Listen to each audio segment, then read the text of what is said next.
राज्याचे दिवंगत उपमुख्यमंत्री अजित पवार यांच्या निधनानंतर राष्ट्रवादी काँग्रेस पक्षात मोठी पोकळी निर्माण झाली होती। अशातच दोन्ही राष्ट्रवादी काँग्रेसच्या विलिनीकरणाच्या चर्चेने जोर धरला होता।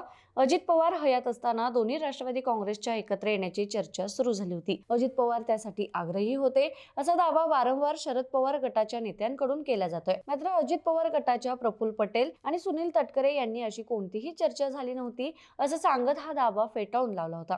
त्यामुळे दोन्ही राष्ट्रवादींच्या विलिनीकरणाचे घोडे अद्याप पडले आहेत। या पार्श्वभूमीवर शरद पवार गटाचे नेते जयंत पाटील यांनी एक सूचक वक्तव्य केले। बारामतीत आम्ही 4-5 जण सुनेत्रा पवारांना भेटलो आणि त्यांना म्हटलं की काही मदत लागली तर सांगा, कोणताही किंतु मनात बाळगू नका। विलिनीकरणाची चर्चा अजित पवारांसोबत सुरू होती तेव्हा देखील सुनेत्रा वहिनींसोबत 1-2 वेळा भेट झाली होती।